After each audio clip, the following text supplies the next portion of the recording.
सिख विरोधी ताकतां दी कठपुतली, बादल दल दे रहे खोती जथेदार, 4-5 बीबियां नाल विआह रचा के उन्हां नूं तलाक देण वाले, बेटी जां पोतरी दी उम्र दी लड़की दे नाल फिर विआह रचाउण वाले, जिस दा अपना मुंडा गुरुद्वारा साहिब दे विच खुद नशा करदा फड़िया गया, इकबाल सिंह पटना साहब वाला, जिस ने अज अयोध्या दे विच जाके एक बयान दा गया जिस विच ओह धन गुरु गोबिंद सिंह साहब महाराज जी नूं, गुरु नानक साहब नूं ते गुरु रामदास महाराज जी नूं कदे सोढी कदे लव ते कुश दी अंश वंश दस रहा है। मैं तो अगियानी कहांगा, इकबाल सिंह वालों एक नवी चर्चा छेड़ दी गई, ये कह के कि गुरु नानक पातशाह गुरु गोबिंद सिंह जी लव कुश दी वंश दे विचों ने, क्योंकि सिंह शब्द ते गुरु पातशाह ने सानू बख्शिया सी। ये साडी वखरी हस्ती वखरी होंद दा सूचक है, प्रतीक है कि सिख एक वखरी कौम है।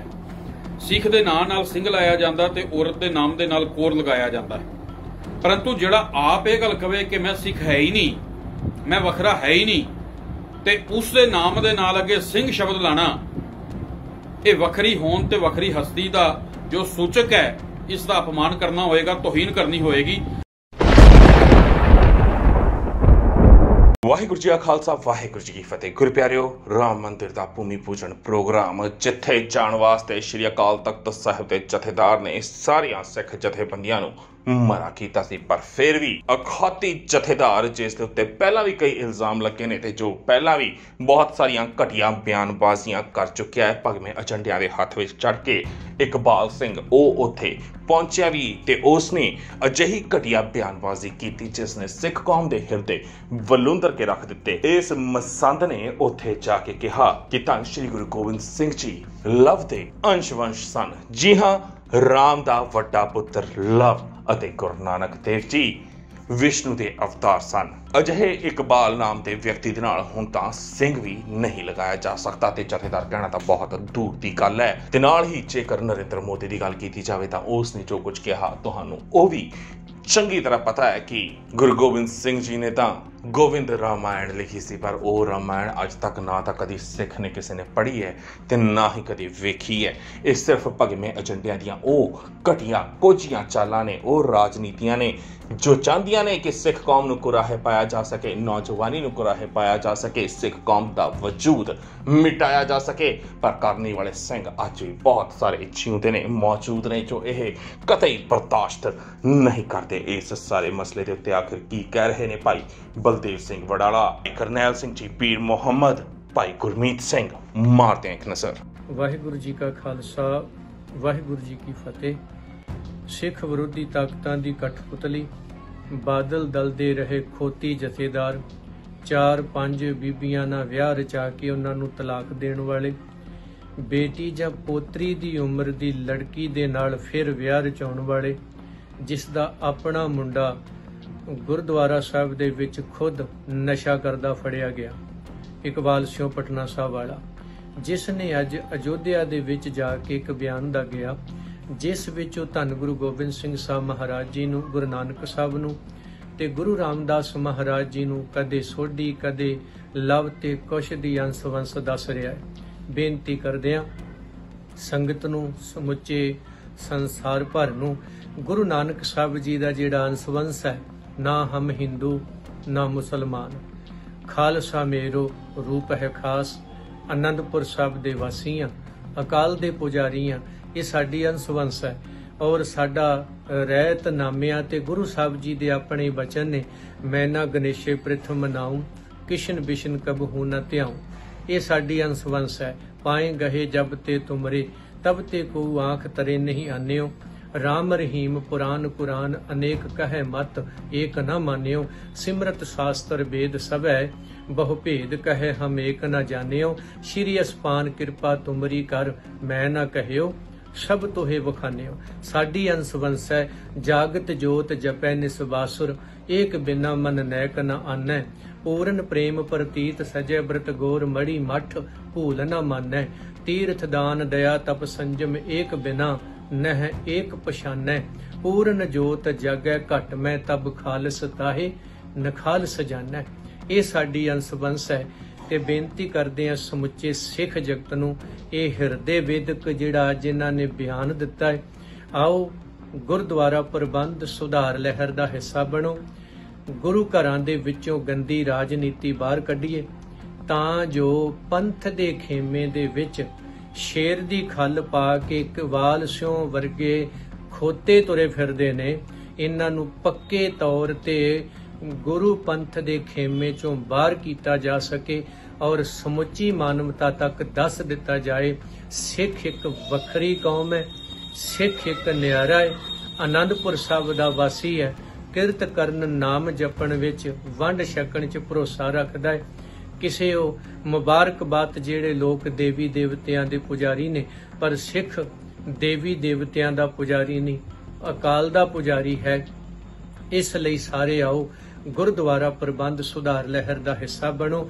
ਅਗਰ ਜੇ ਤੁਸੀਂ ਇੱਥੇ ਅੱਜ ਨਾ ਸਮਝੇ, ਇਹੀ ਲੋਕ ਇੱਕ ਦਿਨ ਧੰਨ ਗੁਰੂ ਗ੍ਰੰਥ ਸਾਹਿਬ ਜੀ ਨੂੰ ਪੰਜਵਾਂ ਵੇਦ, ਗੁਰੂ ਨਾਨਕ ਸਾਹਿਬ ਜੀ ਨੂੰ ਇਹ ਵਿਸ਼ਨੂੰ ਦਾ ਅਵਤਾਰ ਤੇ ਹਰ ਸੱਚਖੰਡ ਸ੍ਰੀ ਹਰਿਮੰਦਰ ਸਾਹਿਬ ਨੂੰ ਕਦੇ ਇਹ ਮੰਦਰਾਂ ਦੇ ਨਾਲ ਜੋੜ ਕੇ ਤੇ ਤੁਹਾਡਾ ਸਾਰਾ ਕੁਝ ਤਹਿਸ ਨਹਿਸ ਕਰਨਗੇ। ਇਸ ਲਈ ਗੁਰਸੰਗਤ ਜੀ ਆਓ, ਹੁਣ ਤਾਂ ਖੋਤੇ ਖੁਦ ਹਿਣਕ ਕੇ ਦੱਸ ਰਹੇ ਨੇ ਵੀ ਅਸੀਂ ਸ਼ੇਰ ਨਹੀਂ, ਅਸੀਂ ਖੋਤੇ ਹਾਂ। ਇਹ ਇਹਨਾਂ ਦੀ ਪਤਾ ਨਹੀਂ ਮੈਨੂੰ ਕਿਹੜੀ ਨਸਲ ਹੋ ਸਕਦੀ ਹੈ, ਕਿਉਂਕਿ ਇਹਨਾਂ ਦਾ ਤੇ ਕਰਦਾਰ ਹੀ ਇਹ ਗੰਗਾ ਗਏ ਤੇ ਗੰਗਾ ਰਾਮ, ਜਮਨਾ ਗਏ ਤੇ ਜਮਨਾ ਦਾਸ। ਪਰ ਸਾਡਾ ਸਿੰਘਾਂ ਦੀ ਜਿਹੜੀ ਪਛਾਣ ਹੈ, ਖਾਲਸਾ ਮੇਰੋ ਰੂਪ ਹੈ ਖਾਸ, ਖਾਲਸੇ ਮੇਹ ਕਰੋ ਨਿਵਾਸ। ਗੁਰਦੁਆਰਾ ਪ੍ਰਬੰਧ ਸੁਧਾਰ ਲਹਿਰ ਦਾ ਹੋਕਾ ਦਿੰਦਾ ਹੋਇਆ ਤੁਹਾਡੇ ਸਾਰਿਆਂ ਤੋਂ ਸਾਥ ਮੰਗਦਾ। ਆਓ ਪੰਥ ਜੋ ਇਹੋ ਜਿਹੇ ਖੋਤਿਆਂ ਦੀ ਸਫਾਈ ਲਈ ਸਾਥ ਦਿਓ, ਤਾਂ ਜੋ ਗੁਰੂ ਘਰਾਂ ਵਿੱਚੋਂ ਗੰਦੀ ਰਾਜਨੀਤੀ ਕੱਢੀਏ, ਸਿੱਖ ਨੀਤੀ ਲਿਆਈਏ, ਨਰੈਣੂ ਭਜਾਈਏ, ਪੰਥ ਰੁਸ਼ਨਾਈਏ। ਵਾਹਿਗੁਰੂ ਜੀ ਕਾ ਖਾਲਸਾ, ਵਾਹਿਗੁਰੂ ਜੀ ਕੀ ਫਤਿਹ। ਵਾਹਿਗੁਰੂ ਜੀ ਕਾ ਖਾਲਸਾ, ਵਾਹਿਗੁਰੂ ਜੀ ਕੀ ਫਤਿਹ। ਦੇਸ਼ ਦੁਨੀਆ ਅੰਦਰ ਅੱਜ ਚਰਚਾ ਚੱਲ ਰਹੀ ਹੈ। ਬੀਤੇ ਦਿਨੀ ਭੂਮੀ ਪੂਜਨ ਕੀਤਾ ਗਿਆ RSS ਵੱਲੋਂ ਅਯੁੱਧਿਆ ਵਿਖੇ ਨਵ ਉਸਾਰੀ ਲਈ, ਜੋ ਸ੍ਰੀ ਰਾਮ ਦੇ ਨਾਮ ਦੇ ਉੱਪਰ ਰਾਮ ਮੰਦਿਰ ਬਣਾਉਣ ਦੀ ਗੱਲ ਚੱਲ ਰਹੀ ਹੈ। ਕਈ ਸਾਲਾਂ ਤੋਂ ਪਹਿਲਾਂ ਉੱਥੇ ਮਸਜਿਦ ਸੀ ਜਿਸ ਨੂੰ ਢਾਹ ਦਿੱਤਾ ਗਿਆ ਕਾਰ ਸੇਵਕਾਂ ਵੱਲੋਂ, ਉਹ ਵਿਵਾਦ ਚੱਲਦਾ ਰਿਹਾ। ਲੇਕਿਨ ਇਸ ਸਮੇਂ ਦਰਮਿਆਨ ਸ੍ਰੀ ਪਟਨਾ ਸਾਹਿਬ ਤਖਤ ਸਾਹਿਬ ਦੇ ਸਾਬਕਾ ਜਥੇਦਾਰ, ਮੈਂ ਤਾਂ ਅਗਿਆਨੀ ਕਹਾਂਗਾ, ਇਕਬਾਲ ਸਿੰਘ ਵੱਲੋਂ ਇੱਕ ਨਵੀਂ ਚਰਚਾ ਛੇੜ ਦਿੱਤੀ ਗਈ, ਇਹ ਕਹਿ ਕੇ ਕਿ ਗੁਰੂ ਨਾਨਕ ਪਾਤਸ਼ਾਹ ਗੁਰੂ ਗੋਬਿੰਦ ਸਿੰਘ ਜੀ ਲਵ ਕੁਸ਼ ਦੀ ਵੰਸ਼ ਦੇ ਵਿੱਚੋਂ ਨੇ। ਇਸ ਅਗਿਆਨੀ ਪੁਰਸ਼ ਨੇ ਇਸ ਤੋਂ ਪਹਿਲਾਂ ਵੀ ਇਸ ਤਰ੍ਹਾਂ ਦੀ ਬਿਆਨਬਾਜ਼ੀ ਕੀਤੀ, ਲੇਕਿਨ ਗਰਜਾਂ ਦੀ ਖਾਤਰ ਜਿਹੜੀ ਸਿੱਖ ਲੀਡਰਸ਼ਿਪ ਹੈ, ਸ਼੍ਰੋਮਣੀ ਗੁਰਦੁਆਰਾ ਪ੍ਰਬੰਧਕ ਕਮੇਟੀ ਜਾਂ ਉਸ ਵੇਲੇ ਦੇ ਜਥੇਦਾਰ ਸ੍ਰੀ ਅਕਾਲ ਤਖਤ ਸਾਹਿਬ ਤੇ ਬਾਕੀ ਸਿੰਘ ਸਾਹਿਬਾਨਾਂ ਨੇ ਕਦੇ ਵੀ ਉਸ ਦਾ ਨੋਟਿਸ ਨਹੀਂ ਲਿਆ, ਸਦੋਂ ਕਿ ਜਦ ਕਿ ਇਹਨਾਂ ਨੂੰ ਹਰ ਉਸ ਮੀਟਿੰਗ ਦਾ ਪਾਰਟ ਬਣਾਇਆ ਗਿਆ ਜਿਸ ਦੇ ਵਿੱਚ ਸਿੱਖ ਕੌਮ ਦੇ ਵੱਡੇ ਫੈਸਲੇ ਲੈਂਦੇ ਰਹੇ। ਔਰ ਇੱਕ ਫੈਸਲਾ ਇਹ ਵੀ ਸੀ ਕਿ RSS ਦੇ ਉੱਪਰ ਪਾਬੰਦੀ ਲਾਈ ਗਈ ਸਿੱਖ ਕੌਮ ਵੱਲੋਂ ਕਿ ਇਸ ਦੇ ਨਾਲ ਕੋਈ ਮਿਲਵਰਤਨ ਨਹੀਂ ਰੱਖਣਾ, ਲੇਕਿਨ ਉਸ ਦੇ ਉੱਪਰ ਦਸਤਕ ਗਿਆਨੀ ਇਕਬਾਲ ਸਿੰਘ ਦੇ ਸੀ। ਲੇਕਿਨ ਸਵੇ ਵਿਰੋਧੀ ਫੈਸਲੇ ਦੇ ਤਹਿਤ ਕੱਲ੍ਹ ਉੱਥੇ ਅਯੁੱਧਿਆ ਵਿਖੇ ਪਹੁੰਚ ਕੇ ਇਕਬਾਲ ਸਿੰਘ ਨੇ ਸਾਬਤ ਕਰ ਦਿੱਤਾ ਕਿ ਉਸ ਨੂੰ ਤਖਤ ਸਾਹਿਬਾਨ ਦੀ ਰਹਿਤ ਮਰਜ਼ਾਦਾ ਜਾਂ ਪੰਥ ਪ੍ਰਤੀ ਜੋ ਉਸ ਨੂੰ ਵੱਡੀਆਂ ਸੇਵਾਵਾਂ ਦਿੱਤੀਆਂ ਗਈਆਂ ਸੀ ਉਸ ਨੂੰ ਕੋਈ ਪਰਵਾਹ ਨਹੀਂ ਰਹੀ, ਕਿਉਂਕਿ ਹੁਣ ਉਹ ਸਾਬਕਾ ਜਥੇਦਾਰ ਬਣ ਚੁੱਕੇ ਨੇ। ਮੇਰੀ ਬੇਨਤੀ ਹੈ ਕਿ ਰਾਮ ਸ਼ਬਦ ਬੜਾ ਪਵਿੱਤਰ ਹੈ। ਸਾਹਿਬ ਸ੍ਰੀ ਗੁਰੂ ਗ੍ਰੰਥ ਸਾਹਿਬ ਜੀ ਦੀ ਪਵਿੱਤਰ ਗੁਰਬਾਣੀ ਵਿੱਚ ਵਾਰ-ਵਾਰ ਰਾਮ ਦਾ ਨਾਮ ਲਿਆ ਗਿਆ ਹੈ, ਲੇਕਿਨ ਇੱਕ ਰਾਮ ਦਸ਼ਰਥ ਦਾ ਬੇਟਾ ਹੈ ਜਿਸ ਦੀ ਗੱਲ ਅਯੁੱਧਿਆ ਦੇ ਵਿੱਚ ਹੋ ਰਹੀ ਹੈ। ਸੋ ਗੁਰੂ ਪਾਤਸ਼ਾਹ ਨੇ ਜਦੋਂ ਖੰਡੇ ਬਾਟੇ ਦੀ ਪਹੁਲ ਛਕਾ ਦਿੱਤੀ 13 ਅਪ੍ਰੈਲ 1699 ਦੀ ਵਿਸਾਖੀ ਨੂੰ, ਉਸ ਤੋਂ ਬਾਅਦ ਜਾਤ ਪਾਤ ਧਰਮ ਦੇ ਅਧੀਨ ਸਭ ਕੁਝ ਆ ਗਿਆ।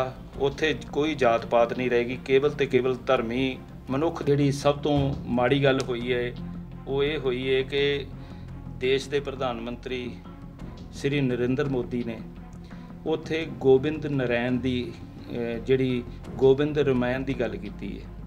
ਉਹ ਰਮਾਇਣ ਦੇ ਲਿਖਾਰੀ ਵਜੋਂ ਸਾਹਿਬ ਸ੍ਰੀ ਗੁਰੂ ਗੋਬਿੰਦ ਸਿੰਘ ਜੀ ਦਾ ਉਹਨਾਂ ਨੇ ਵਿੰਗੇ ਟੇਢੇ ਤਰੀਕੇ ਦੇ ਨਾਲ ਨਾਮ ਲਿਆ ਹੈ, ਜਦ ਕਿ ਅਸਲੀਅਤ ਇਹ ਹੈ ਕਿ ਇੱਕ ਪੰਡਿਤ ਗੋਬਿੰਦ ਹੋਏ ਨੇ ਇਤਿਹਾਸ ਵਿੱਚ, ਉਹਨਾਂ ਨੇ ਰਮਾਇਣ ਲਿਖੀ ਸੀ। ਸੋ ਦੇਸ਼ ਦੇ ਪ੍ਰਧਾਨ ਮੰਤਰੀ ਨੂੰ ਕੋਈ ਵੀ ਬਿਆਨ ਦੇਣ ਤੋਂ ਪਹਿਲਾਂ ਇਸ ਦੀ ਖੋਜ ਕਰਨੀ ਚਾਹੀਦੀ ਸੀ, ਕਿਉਂਕਿ ਉਹ ਕੋਈ ਆਮ ਵਿਅਕਤੀ ਨਹੀਂ, 130 ਕਰੋੜ ਲੋਕਾਂ ਦੇ ਚੁਣੇ ਹੋਏ ਨੁਮਾਇੰਦੇ ਵਜੋਂ ਦੇਸ਼ ਦੇ ਪ੍ਰਧਾਨ ਮੰਤਰੀ ਦੀਆਂ ਸੇਵਾਵਾਂ ਨਿਭਾ ਰਹੇ ਨੇ। ਸੋ ਦੇਸ਼ ਦੇ ਅੰਦਰ ਸਿੱਖ ਕੌਮ ਦੀ ਘਾਲਣਾ, ਦੇਸ਼ ਪ੍ਰਤੀ ਜੋ ਸਮਰਪਿਤ ਕੁਰਬਾਨੀਆਂ ਤੇ ਜਜ਼ਬਾ, ਉਹ ਇਹ ਦਰਸਾਉਂਦਾ ਹੈ ਕਿ ਸਿੱਖ ਇੱਕ ਵਿਲੱਖਣ ਕੌਮ ਹੈ। ਉਸ ਦਾ ਆਪਣਾ ਇਤਿਹਾਸ, ਉਸ ਦੀ ਆਪਣੀ ਰਹੁ ਰੀਤੀ, ਆਪਣਾ ਸਮਾਜ, ਸਭ ਕੁਝ ਹੈ। ਲੇਕਿਨ ਸਾਨੂੰ ਰਲਗੱਡ ਕਰਕੇ ਦੂਸਰੇ ਧਰਮ ਦੇ ਵਿੱਚ ਸਾਬਤ ਕੀ ਕੀਤਾ ਜਾ ਰਿਹਾ ਹੈ, ਇਹ ਸਭ ਤੋਂ ਵੱਡੀ ਗੱਲ ਹੈ। ਸੋ ਇਸ ਬਾਰੇ ਮੈਂ ਜਥੇਦਾਰ ਸ੍ਰੀ ਅਕਾਲ ਤਖਤ ਸਾਹਿਬ ਨੂੰ ਪਹਿਲਾਂ ਵੀ ਬੇਨਤੀ ਕਰ ਚੁੱਕੇ ਹਾਂ ਲਿਖਤੀ ਤੌਰ ਤੇ ਕਿ ਗਿਆਨੀ ਇਕਬਾਲ ਸਿੰਘ ਨੇ ਜਿਹੜੇ ਅਗਿਆਨੀ ਵਜੋਂ ਬਿਆਨ ਦਿੱਤੇ ਨੇ, ਉਸ ਦੇ ਉੱਪਰ ਕੋਖ ਕਰਕੇ ਉਹਨਾਂ ਨੂੰ ਅਕਾਲ ਤਖਤ ਸਾਹਿਬ ਤੇ ਬੁਲਾਇਆ ਜਾਵੇ, ਤਨਖਾਹੀਆ ਕਰਾਰ ਦੇ ਕੇ ਉਹਨਾਂ ਨੂੰ ਪੁੱਛਿਆ ਜਾਵੇ ਕਿ ਉਹ ਵਾਰ-ਵਾਰ ਇਸ ਤਰ੍ਹਾਂ ਦੀ ਬਿਆਨਬਾਜ਼ੀ ਕਿਉਂ ਕਰ ਰਹੇ ਨੇ, ਕਿਉਂਕਿ ਸਾਡੀ ਆਉਣ ਵਾਲੀ ਪੀੜ੍ਹੀ ਦੇ ਅੰਦਰ ਭਰਮ ਭੁਲੇਖੇ ਪਾਏ ਜਾ ਰਹੇ ਨੇ। ਦੂਸਰੀ ਸਭ ਤੋਂ ਮੇਨ ਗੱਲ ਹੈ ਜਿਸ ਬਾਰੇ ਕੌਮ ਦੇ ਅੰਦਰ ਇੱਕ ਬੜਾ ਵਿਵਾਦ ਚੱਲ ਰਿਹਾ ਹੈ, ਉਹ ਹੈ ਦਸਮ ਗ੍ਰੰਥ ਤੇ ਬਚਿੱਤਰ ਨਾਟਕ। ਉਸ ਸੰਬੰਧੀ ਵੀ ਮੇਰੀ ਬੇਨਤੀ ਹੈ ਸਿੱਖ ਕੌਮ ਨੂੰ, ਖਾਸ ਕਰਕੇ ਉਹਨਾਂ ਸਿੱਖ ਸੰਸਥਾਵਾਂ ਨੂੰ ਜਿਹੜੇ ਫੈਸਲੇ ਲੈਣ ਦੇ ਕਾਬਲ ਨੇ, ਉਹਨਾਂ ਨੂੰ ਸਿਰ ਜੋੜ ਕੇ ਇਹ ਫੈਸਲਾ ਕਰਨਾ ਚਾਹੀਦਾ ਹੈ ਕਿ ਜਿਸ ਨੂੰ ਆਧਾਰ ਬਣਾ ਕੇ ਇਹ ਲੋਕ ਪੰਥ ਵਿਰੋਧੀ ਸੋਚ ਵਾਲੇ ਵਾਰ-ਵਾਰ ਸਾਨੂੰ ਨਿਸ਼ਾਨਾ ਬਣਾਉਂਦੇ ਨੇ, ਉਹ ਜਿਹੜੀ ਰਲਗੱਡ ਹੋਈਆਂ ਚੀਜ਼ਾਂ ਸਾਡੇ ਧਾਰਮਿਕ ਗ੍ਰੰਥਾਂ ਦੇ ਵਿੱਚ ਪਈਆਂ ਨੇ, ਉਹਨਾਂ ਨੂੰ ਦੂਰ ਕੀਤਾ ਜਾਵੇ ਤਾਂ ਕਿ ਆਉਣ ਵਾਲੀਆਂ ਪੀੜ੍ਹੀਆਂ ਦੇ ਸਾਹਮਣੇ ਇਹ ਸਵਾਲ ਨਾ ਹੋਵੇ ਕਿ ਇਹ ਜੋ ਵੀ ਕੁਝ ਬੋਲਿਆ ਜਾ ਰਿਹਾ, ਕੋਡ ਕੀਤਾ ਜਾ ਰਿਹਾ, ਇਹ ਤਾਂ ਬਚਿੱਤਰ ਨਾਟਕ ਦੇ ਵਿੱਚ ਲਿਖਿਆ ਹੈ, ਇਹ ਤਾਂ ਦਸਮ ਗ੍ਰੰਥ ਦੇ ਵਿੱਚ ਲਿਖਿਆ ਹੈ। ਇਸ ਤਰ੍ਹਾਂ ਦੀਆਂ ਗੱਲਾਂ ਦੇ ਨਾਲ ਸਿੱਖ ਕੌਮ ਦੇ ਅੰਦਰ ਇੱਕ ਅਲੱਗ ਜਿਹੜੀ ਕਤਾਰਬੰਦੀ ਹੋ ਰਹੀ ਹੈ, ਉਸ ਕਤਾਰਬੰਦੀ ਨੇ ਸਾਡੀ ਸਿੱਖ ਕੌਮ ਦਾ ਪਹਿਲਾਂ ਵੀ ਬਹੁਤ ਨੁਕਸਾਨ ਕੀਤਾ ਤੇ ਹੁਣ ਵੀ ਹੋ ਰਿਹਾ ਹੈ।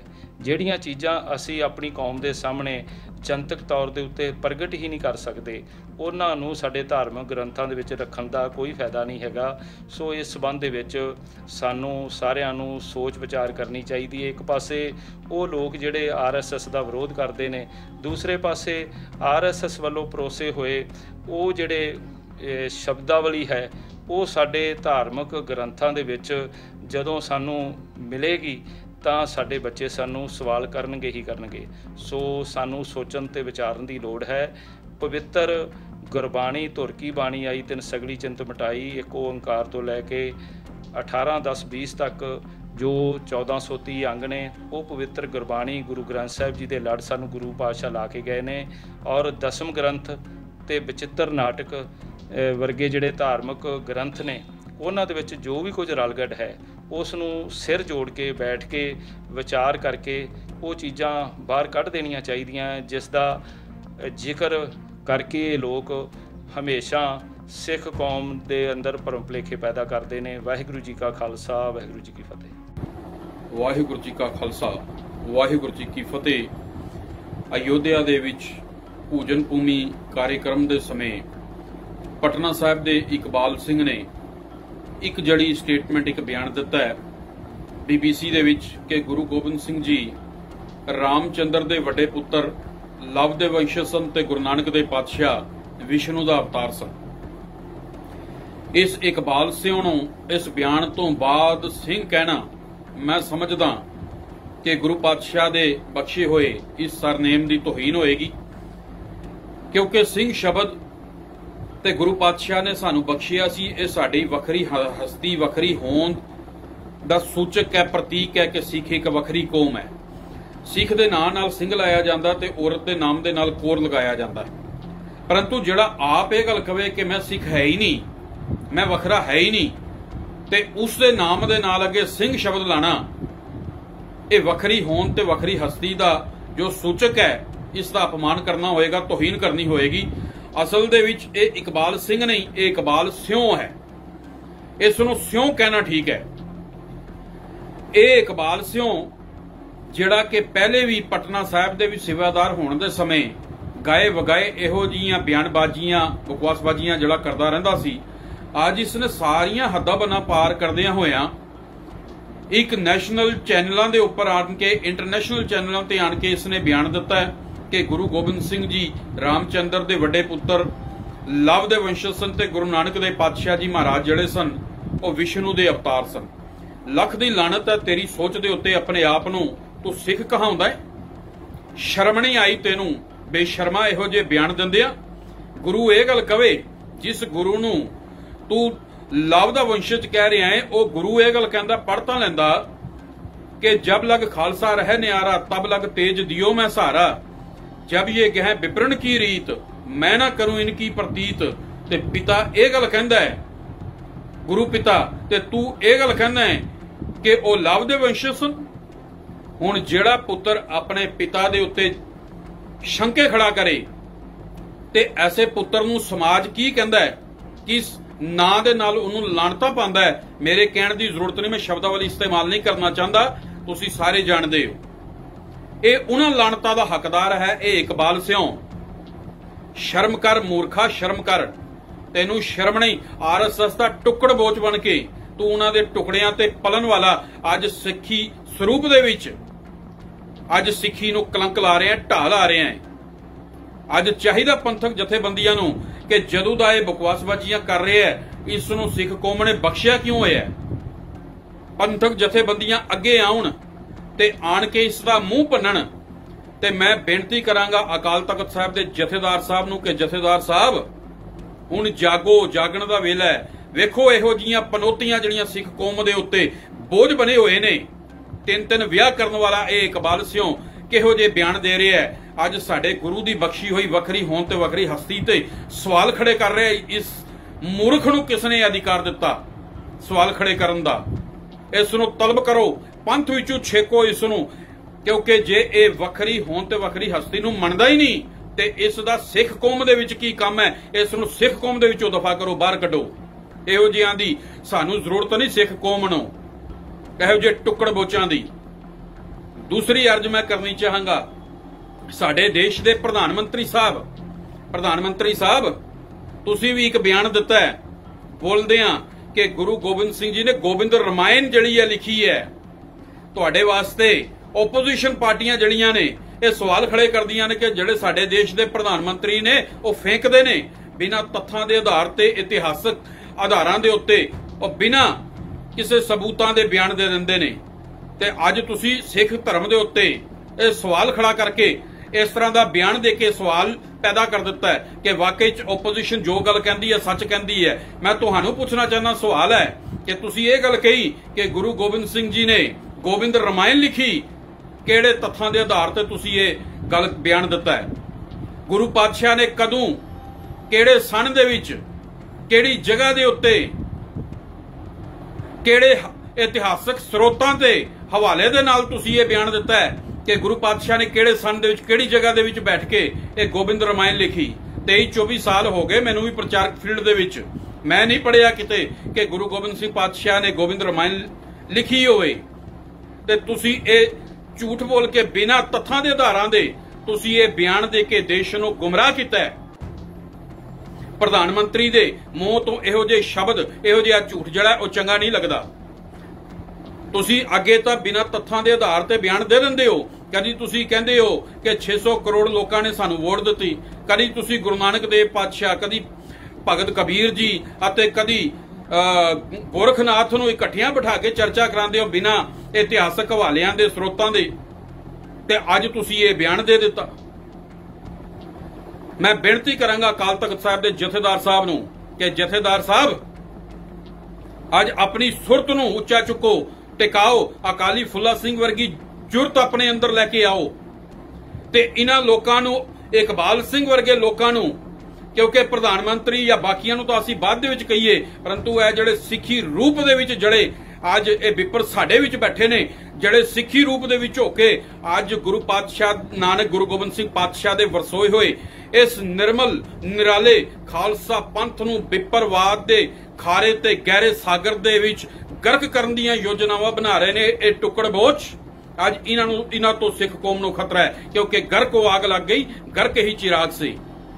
ਇਹਨਾਂ ਤੇ ਲਗਾਮ ਕਸੋ, ਇਹਨਾਂ ਨੂੰ ਪੰਥ ਦੇ ਵਿੱਚੋਂ ਬਾਹਰ ਕੱਢੋ, ਕਿਉਂਕਿ ਜਿਤਨੀ ਦੇਰ ਤੱਕ ਇਹੋ ਜਿਹੇ ਭਵਿਸ਼ਨ ਇਹੋ ਜਿਹੇ ਸ਼ਕੁਨੀ ਸਾਡੇ ਵਿੱਚ ਬੈਠੇ ਹੋਣਗੇ ਤੇ ਦੂਸਰੇ ਨੂੰ ਹਮਲਾ ਕਰਨ ਦੇ ਵਿੱਚ ਕੋਈ ਸੰਕੋਚ ਨਹੀਂ ਹੋਏਗਾ। ਤੇ ਜਦੋਂ ਇਹੋ ਜਿਹੇ ਸ਼ਕੁਨੀਆਂ ਦਾ ਅਸੀਂ ਅੰਤ ਕਰਾਂਗੇ ਤੇ ਫਿਰ ਦੂਸਰਾ ਵੀ ਕੋਈ ਸਾਡੇ ਤੇ ਹਮਲਾ ਕਰਨ ਤੋਂ ਪਹਿਲਾਂ ਕਿੰਤੂ ਪਰੰਤੂ ਕਰਨ ਤੋਂ ਪਹਿਲਾਂ 1000 ਵਾਰ ਸੋਚੇਗਾ। ਇਸ ਕਰਕੇ ਸਾਨੂੰ ਖਤਰਾ RSS ਤੋਂ ਘੱਟ ਇਹ ਜਿਹੜੇ RSS ਦੇ ਟੁਕੜ ਬਹੁਤ ਸਾਡੇ ਵਿੱਚ ਬੈਠੇ ਹੋਏ ਨੇ ਇਕਬਾਲ ਸਿਓ ਜੇ ਇਹਨਾਂ ਤੋਂ ਜ਼ਿਆਦਾ ਹੈ। ਇਸ ਕਰਕੇ ਸਾਰੀਆਂ ਪੰਥਕ ਜਥੇਬੰਦੀਆਂ ਤੋਂ ਪ੍ਰਤੀ ਮੇਰੀ ਬੇਨਤੀ ਹੈ ਕਿ ਇਸ ਨੂੰ ਵੱਧ ਤੋਂ ਵੱਧ ਲਾਣਤਾ ਪਾਓ ਅਤੇ ਜਥੇਦਾਰ ਅਕਾਲ ਤਖਤ ਸਾਹਿਬ ਤੇ ਇਹ ਪ੍ਰੈਸ਼ਰ ਬਣਾਓ ਕਿ ਇਸ ਨੂੰ ਉੱਥੇ ਤਲਬ ਕਰਕੇ ਪੰਥ ਦੇ ਵਿੱਚੋਂ ਬਾਹਰ ਕੱਢਿਆ ਜਾਵੇ। ਇਸ ਦੀ ਸਿੱਖ ਕੌਮ ਦੇ ਵਿੱਚ ਕੋਈ ਜ਼ਰੂਰਤ ਨਹੀਂ ਇਹੋ ਜੀ ਪਨੌਤੀ ਦੀ। ਇਤਨੀ ਕੋ ਬੇਨਤੀ ਹੈ, ਆਸ ਹੈ ਪ੍ਰਵਾਨ ਕਰੋਗੇ, ਕਿਉਂਕਿ ਸਾਨੂੰ ਸਰਟੀਫਿਕੇਟ ਗੁਰੂ ਨਾਨਕ ਪਾਤਸ਼ਾਹ ਦੇ ਕੇ ਗਏ ਜਦੋਂ ਇਹਨਾਂ ਹੋਕਾ ਦਿੱਤਾ ਨਾ ਹਮ ਹਿੰਦੂ ਨਾ ਮੁਸਲਮਾਨ ਅੱਲਾ ਰਾਮ ਕੇ ਪਿੰਡ ਪ੍ਰਾਨ।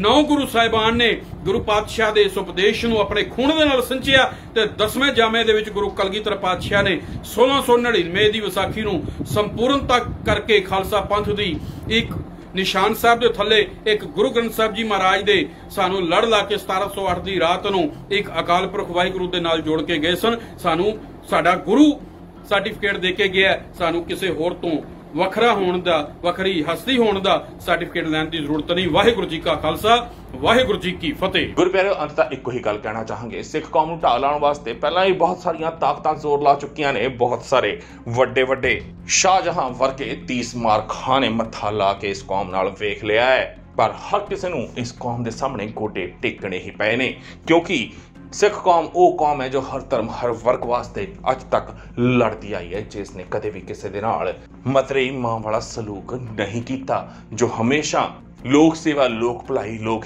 ਹਿੱਤਾਂ ਵਾਸਤੇ ਕਾਰਜ ਕਰਦੀ ਆਈ ਹੈ। ਤੇ ਜੋ ਵੀ ਕੌਮ ਅਜਿਹੇ ਕੰਮ ਕਰਦੀ ਹੈ ਉਸ ਤੇ ਅੰਗ ਸੰਗ ਸਹਾਈ ਹੋ ਕੇ ਉਹ ਵਾਹਿਗੁਰੂ, ਉਹ ਪਰਮਾਤਮਾ, ਉਹ ਅੱਲਾ, ਉਹ ਈਸ਼ਵਰ, ਉਹ ਗੋਡ ਚੱਲਦਾ ਹੈ। ਤੇ ਜੇਕਰ ਇਹ ਕੋਝੀਆਂ ਚਾਲਾਂ ਚੱਲਣ ਵਾਲੇ ਭਗਵੇਂ ਏਜੰਡੇ ਦੇ ਅਹੁਦੇਦਾਰ ਸਮਝਦੇ ਨੇ ਕਿ ਸਿੱਖ ਕੌਮ ਨੂੰ ਅਜਿਹੀਆਂ ਘਟੀਆ ਚਾਲਾਂ ਚੱਲ ਕੇ ਢਾਹ ਲਾ ਲੈਣਗੇ ਤਾਂ ਇਹ ਭੁੱਲ ਜਾਣ। ਅਜਿਹੀਆਂ ਚਾਲਾਂ ਚੱਲਣ ਦੇ ਨਾਲ ਸਿੱਖ ਕੌਮ ਹੋਰ ਮਜ਼ਬੂਤ ਹੋਵੇਗੀ, ਇਕਜੁੱਟ ਇੱਕ ਮੁੱਠ ਹੋਵੇਗੀ ਤੇ ਉਹ ਦਿਨ ਦੂਰ ਨਹੀਂ ਹੋਵੇਗਾ ਜਿਸ ਦਿਨ ਘਟੀਆ ਮਸੰਦਾਂ ਨੂੰ ਇਹ ਕੌਮ ਆਪ ਉਹਨਾਂ ਦੇ ਸਿਰ ਕਲਮ ਕਰਕੇ ਨੇਸਤੋ ਨਾਬੂਦ ਕਰ ਦੇਵੇਗੀ। ਫਿਰ ਚਾਹੇ ਉਹ ਮਸੰਦ ਸਿੱਖੀ ਭੇਖ ਵਿੱਚ ਹੋਣ ਜਾਂ ਕਿਸੇ ਹੋਰ ਭੇਖ ਵਿੱਚ। ਤੁਸੀਂ ਸਭ ਇਸ ਮਸਲੇ ਤੇ ਕੀ ਸੋਚਦੇ ਹੋ? ਆਪਣੇ ਵਿਚਾਰ ਨੀਚੇ ਕਮੈਂਟਸ ਦੇ ਵਿੱਚ ਜ਼ਰੂਰ ਦੇਣਾ। ਵੀਡੀਓ ਚੰਗੀ ਲੱਗੀ ਹੋਵੇ ਲਾਈਕ ਤੇ ਸ਼ੇਅਰ ਵੀ ਜ਼ਰੂਰ ਕਰਨਾ। ਵਾਹਿਗੁਰੂ ਜੀ ਕਾ ਖਾਲਸਾ ਵਾਹਿਗੁਰੂ ਜੀ ਕੀ ਫਤਿਹ। ਸਿੱਖ ਧਰਮ ਦੀ ਹਰ ਗਤੀਵਿਧੀ ਅਤੇ ਗੁਰਬਾਣੀ ਵਾਸਤੇ ਹੁਣੇ ਸਬਸਕ੍ਰਾਈਬ ਕਰੋ ਗੁਰਬਾਣੀ ਅਖੰਡ ਬਾਣੀ ਅਤੇ ਨੋਟੀਫਿਕੇਸ਼ਨਸ ਵਾਸਤੇ ਬੈਲ ਨੂੰ ਰਿੰਗ ਕਰੋ।